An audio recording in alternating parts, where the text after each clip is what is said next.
નમસ્કાર, હું છું આપની સાથે રોશની અને તમે જોઈ રહ્યા છો સાંજના સમાચાર. સમાચારની શરૂઆત કરીએ હેડલાઇન્સથી.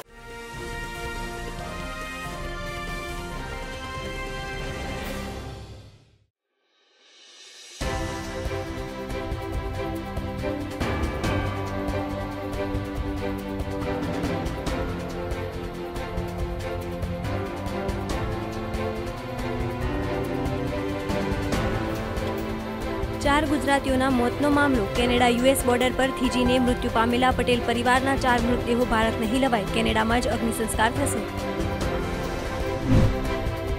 અમદાવાદના નારણપુરામાં ભેખડ ધસી પડતા 2 મજૂરોના મોત. એકને બહાર કાઢી સારવાર અર્થે ખસેડાયો.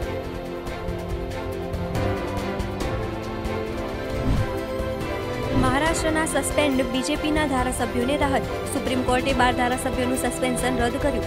વિધાનસભા સ્પીકરના નિર્ણયને ગેરબંધારણીય ગણાવ્યો. રાજ્યના મોટા ભાગના શહેરોમાં તાપમાનમાં 3 ડિગ્રી સુધીનો વધારો થતાં ઠંડીમાં ઘટાડો થવાની શક્યતા. 5.2 ડિગ્રી સાથે નલિયા ઠંડુગાર. ભાવનગર જિલ્લામાં 2 દિવસમાં કોરોનાનું સંક્રમણ ધીમું પડ્યું. નવા કેસ મળ્યા તેનાથી 2.25 ગણા દર્દી ડિસ્ચાર્જ થયા.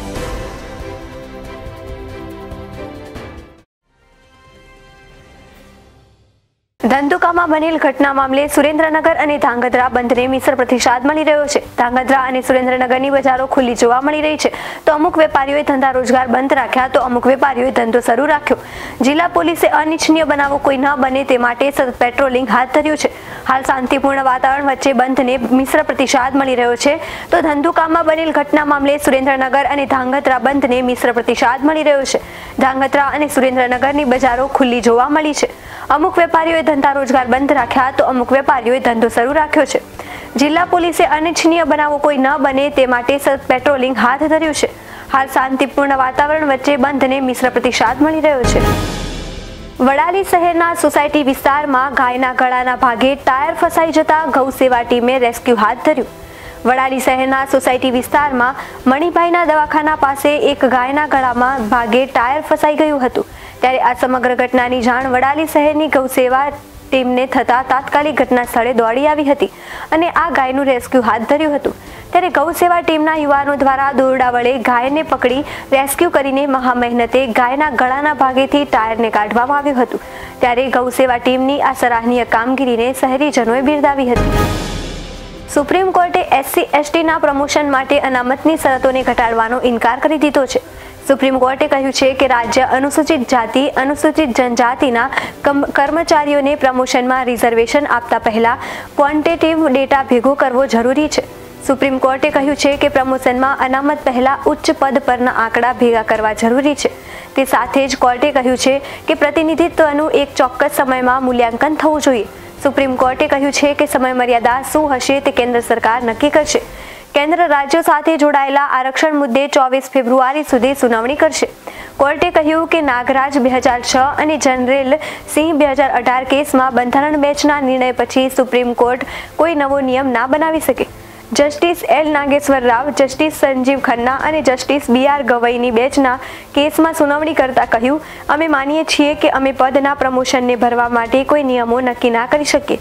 સરકારી નોકરીઓમાં અનુસૂચિત જાતિ અને અનુસૂચિત જનજાતિના અધિકારીઓ કર્મચારીઓને પ્રમોશનમાં અનામત વિશે દાખલ કરવામાં આવેલી અરજી વિશે સુપ્રીમ કોર્ટે ઓક્ટોબર 2021માં તેમનો નિર્ણય સુરક્ષિત રાખ્યો હતો. એર ઇન્ડિયા સત્તાવાર રીતે ટાટા ગ્રુપનો એક ભાગ બની ગઈ છે. આવી સ્થિતિમાં આજથી એર ઇન્ડિયાની નવી શરૂઆત થવા જઈ રહી છે. કંપનીના એરક્રાફ્ટ ટાટા ગ્રુપ હેઠળ ઉડાન ભરશે. આવી સ્થિતિમાં ટેક ઓફ પહેલા મુસાફરોનું વિમાનમાં વિશેષ રીતે સ્વાગત કરવામાં આવશે. આ માટે તૈયારીઓ પૂર્ણ કરી લેવામાં આવી છે. ટાટા ગ્રુપ હેઠળ આજથી શરૂ થઈ રહેલી એર ઇન્ડિયાની એરલાઇન મુસાફરો માટે યાદગાર બની રહે, આ માટે એરલાઇન કંપની દ્વારા ક્રૂ મેમ્બરો માટેની જાહેરાત અંગે એક પરિપત્ર જાહેર કરવામાં આવ્યો છે. આ અંતર્ગત પ્લેનમાં મુસાફરોનું ખાસ રીતે સ્વાગત કરવામાં આવશે. ટેક ઓફ કરતા પહેલા એરક્રાફ્ટનો કેપ્ટન એક જાહેરાત કરશે કે પ્રિય ગ્રાહક, હું તમારો કેપ્ટન બોલી રહ્યો છું. આજની ઐતિહાસિક ફ્લાઇટમાં આપનું સ્વાગત છે. આજનો દિવસ ખૂબ જ ખાસ છે કારણ કે એર ઇન્ડિયા 7 દાયકા પછી ફરીથી સત્તાવાર રીતે ટાટા ગ્રુપનો ભાગ બની ગઈ છે. અમે એર ઇન્ડિયાની આ ફ્લાઇટમાં અને દરેક ફ્લાઇટમાં નવી જોશ સાથે તમારી સેવા કરવા આતુર છીએ. આ છે તમારી યાત્રા સારી રહે. આભાર. અગાઉ ગુરુવારે એર ઇન્ડિયાનું સત્તાવાર હેન્ડઓવર લેતા પહેલા ટાટા સન્સના ચેરમેન એન ચંદ્રશેખરન પ્રધાનમંત્રી નરેન્દ્ર મોદીને મળ્યા હતા. જણાવવામાં આવી રહ્યું છે કે આ દરમિયાન એર ઇન્ડિયાની ભાવિ રૂપરેખા અને હેન્ડઓવરની પ્રક્રિયા અંગે વાતચીત થઈ હતી. તે પછી N Chandrasekaran Air India headquarter પહોંચ્યા. હેન્ડઓવરની પ્રક્રિયા પૂર્ણ કર્યા બાદ બોર્ડ સાથે બેઠક યોજી હતી. આ પછી તેઓ નાણામંત્રી નિર્મલા સીતારમણને પણ મળ્યા. એર ઇન્ડિયાની શરૂઆત વર્ષ 1932માં થઈ હતી. ત્યારે JRD ટાટાએ ટાટા એરલાઇન્સના નામથી તેની શરૂઆત કરી. બાદમાં તેનું રાષ્ટ્રીયકરણ કરવામાં આવ્યું અને ટાટા એરલાઇન્સનું નામ બદલીને એર ઇન્ડિયા કરવામાં આવ્યું. મુન્દ્રા પોર્ટ પરથી ખસખસ, સોપારી અને હવે પાકિસ્તાન આર્મીની સામગ્રી મળી આવતા ચકચાર મચી ગઈ છે. મુન્દ્રા પોર્ટ પરથી 10 કન્ટેનરમાંથી પાકિસ્તાન સૈન્યની સામગ્રી મળી આવી છે. આફ્રિકાથી આયાત 200 ટન ભંગારમાં પાકિસ્તાનની સામગ્રી મળી આવતા તપાસ હાથ ધરવામાં આવી છે. કસ્ટમ દ્વારા વધારે તપાસ હાથ ધરવામાં આવી છે. પાકિસ્તાન આર્મીની સામગ્રી મળતા એજન્સીઓ એલર્ટ થઈ ગઈ છે. આ વિશે મળતી માહિતી પ્રમાણે મુન્દ્રા પોર્ટ પર 10 કન્ટેનરમાંથી પાકિસ્તાન સૈન્યની સામગ્રી મળી આવી છે.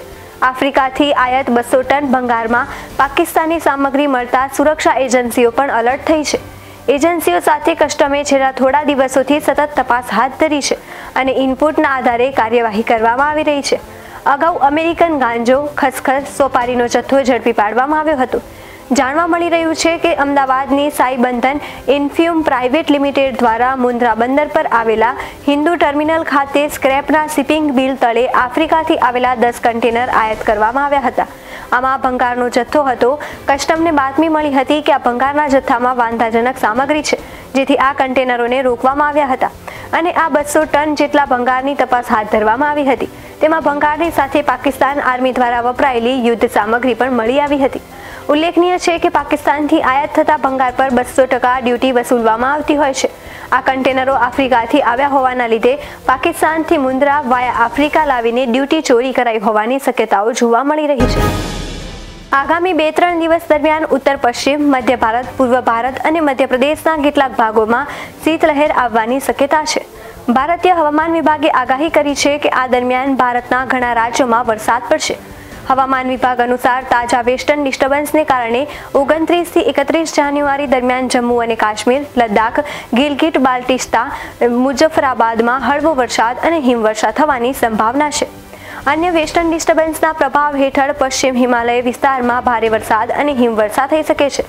આ સિવાય મેદાની વિસ્તારોમાં 2 થી 4 ફેબ્રુઆરી દરમિયાન હળવો વરસાદ પડી શકે છે.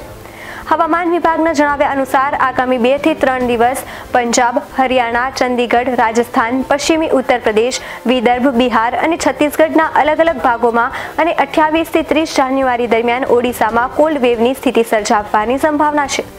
આગામી 24 કલાક દરમિયાન મધ્યપ્રદેશના અલગ અલગ વિસ્તારોમાં તીવ્ર ઠંડીની લહેર પ્રવર્તશે. આ દરમિયાન મધ્યપ્રદેશના વિવિધ વિસ્તારોમાં ઠંડા પવનો ફૂંકાશે. આ ઉપરાંત આગામી 24 કલાક દરમિયાન હિમાચલ પ્રદેશ, ઉત્તરાખંડ, પંજાબ, હરિયાણા, ચંદીગઢ અને વિદર્ભમાં અને ઉત્તર પ્રદેશ અને છત્તીસગઢના અલગ અલગ સ્થળોએ આગામી 2 દિવસ સુધી ઠંડા હવામાનની શક્યતા છે. આગામી 3 દિવસ દરમિયાન ઉત્તર પશ્ચિમ ભારતના મોટા ભાગના ભાગોમાં લઘુત્તમ તાપમાનમાં કોઈ નોંધપાત્ર ફેરફાર થવાની સંભાવના નથી અને તે પછી ધીમે ધીમે 2 થી 3 ડિગ્રી સેલ્સિયસ વધશે.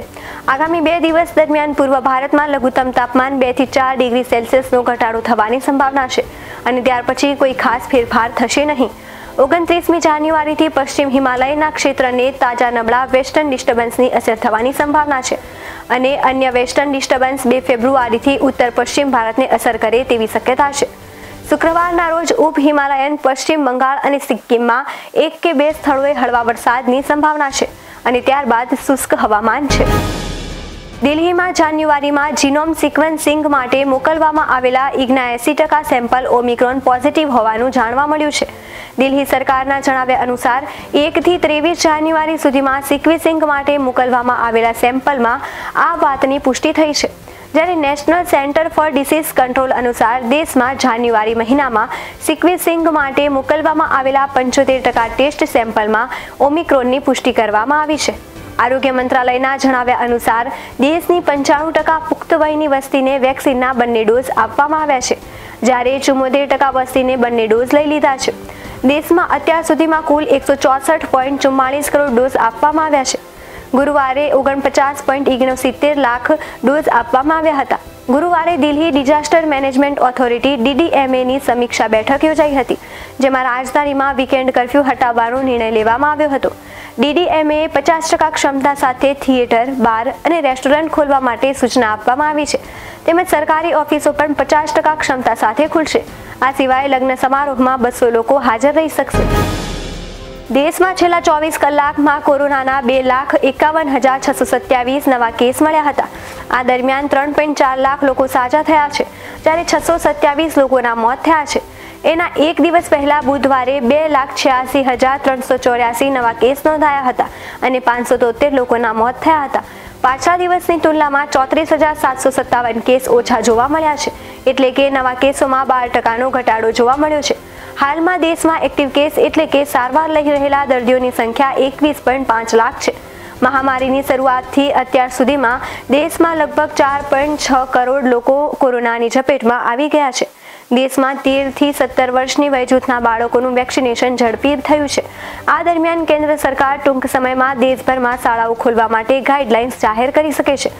ન્યૂઝ એજન્સી ANI અનુસાર કેન્દ્રીય આરોગ્ય મંત્રી મનસુખ માંડવિયાએ નેશનલ એક્સપર્ટ ગ્રુપ પાસેથી સ્કૂલ ખોલવા અંગે સૂચનો માંગ્યા છે. એક્સપર્ટ ગ્રુપ શાળાઓ ખોલવા માટે મોડલનું સૂચન કરશે. આ દરમિયાન કેન્દ્રીય આરોગ્ય મંત્રી મનસુખ માંડવિયા 8 રાજ્ય અને કેન્દ્ર શાસિત પ્રદેશોમાં કોરોનાની સ્થિતિ અંગે સમીક્ષા બેઠક કરશે. શુક્રવારે યોજાનારી બેઠકમાં ઓમિક્રોન સામેની તબીબી તૈયારીઓની સમીક્ષા કરવામાં આવશે. આ રાજ્યો અને કેન્દ્ર શાસિત પ્રદેશોમાં આંધ્રપ્રદેશ, કર્ણાટક, કેરળ, તેલંગાણા, લક્ષદ્વીપ, તામિલનાડુ, પુડુચેરી અને આંદામાન નિકોબારનો સમાવેશ થાય છે. Drug controller general of India DCGIએ વયસ્કો માટેની કોવિશિલ્ડ અને કોવેક્સિનને રેગ્યુલર માર્કેટ યુઝ માટેની મંજૂરી આપી દીધી છે, પરંતુ કેટલીક શરતોની સાથે. ન્યૂઝ એજન્સી PTIએ સત્તાવાર સૂત્રોના અહેવાલથી ગુરુવારે આ વાતની જાણકારી આપી છે. આ approval new drugs and clinical trial rules 2019 અંતર્ગત અપાઈ છે. જો કે આ મંજૂરીનો અર્થ એ નથી કે કોરોનાની બંને વેક્સિન હવે દવાની દુકાનમાં મળવા લાગશે. આ વેક્સિનને હાલ માત્ર હોસ્પિટલ અને ક્લિનિકમાંથી જ મળશે. ઇમરજન્સી યુઝ માટે સેફ્ટી ડેટા DCGIને 15 દિવસની અંદર આપવાના હોય છે, પરંતુ માર્કેટની મંજૂરી માટે ડેટા 6 મહિનાની અંદર આપવા જરૂરી છે. મંજૂરી મળ્યા બાદ કોરોના વાયરસની આ બંને વેક્સિનનો એક ડોઝ 275 રૂપિયામાં મળશે તેવી શક્યતા છે. સર્વિસ ચાર્જ 150 રૂપિયા એડ કરવામાં આવ્યા બાદ દરેક વ્યક્તિને ડોઝ 425 રૂપિયામાં પડી શકે છે. કોવેક્સિન અને કોવિશિલ્ડને માર્કેટમાં વેચવા માટે new drugs and clinical trial rules 2019 અંતર્ગત મંજૂરી આપી દીધી છે. ફર્મ દ્વારા કોવિન પ્લેટફોર્મ પર દેશમાં કરવામાં આવેલા તમામ વેક્સિનેશન રેકોર્ડ તેમજ દેશભરમાં ચાલી રહેલા ક્લિનિકલ ટ્રાયલ્સ અને સપ્લાય કરવામાં આવતા વેક્સિનના ડોઝનો ડેટા શેર કરવો જરૂરી છે. વેક્સિનેશન પછી થનારી સાઇડ ઇફેક્ટ પર ધ્યાન રાખવાની જરૂર છે. સ્વાસ્થ્ય મંત્રી મનસુખ માંડવિયાએ કહ્યું, સરકારની વેક્સિનેશન ડ્રાઈવ યથાવત રહેશે. મંજૂરી મળી તે પછી સૂત્રો દ્વારા મળતી માહિતી મુજબ બંને વેક્સિન હવે પ્રાઇવેટ ક્લિનિકમાં પૂર્વ નિર્ધારિત MRP પર મળશે અને લોકો તેને ખરીદી શકશે. સૂત્રોએ કહ્યું કે વેક્સિન ખાનગી હોસ્પિટલમાં પહેલાની સરખામણીએ ઓછી કિંમતે મળશે. અમેરિકાનું અર્થતંત્ર મહામારીમાંથી બહાર આવી રહ્યાના સંકેત મળ્યા છે. વર્ષ 2021ના અંતિમ ત્રિમાસિકમાં અમેરિકાનો GDP ગ્રોથ 6.9% રહ્યો છે. આ સાથે 1984 બાદનો તે સૌથી વધારે છે. વર્ષ 2021માં એકંદરે ગ્રોથ 5.7% રહ્યો છે. ગુરુવારે રાત્રે કોમર્સ ડિપાર્ટમેન્ટ દ્વારા જાહેર કરવામાં આવેલા આંકડા પ્રમાણે આર્થિક વૃદ્ધિ અંગે માહિતી આપવામાં આવી હતી.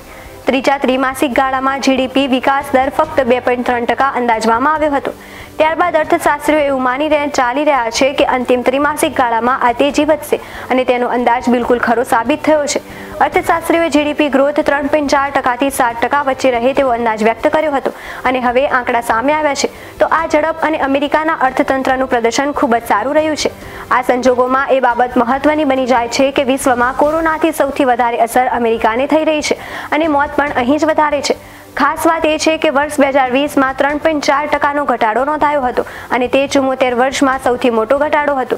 હકીકતમાં કોમર્સ ડિપાર્ટમેન્ટનું કહેવું છે કે અર્થતંત્રની સુધરતી સ્થિતિને લીધે કન્ઝ્યુમર સ્પેન્ડિંગ એટલે કે ગ્રાહક ખર્ચ કરવાની ક્ષમતા અને પ્રાઇવેટ ઇન્વેસ્ટમેન્ટ પણ છે. તો સાંજના સમાચારમાં બસ આટલું જ. વધુ સમાચાર જોવા માટે જોતા રહો અરવલ્લી સમાચાર, એટલે તમારો વિસ્તાર, તમારી વાત.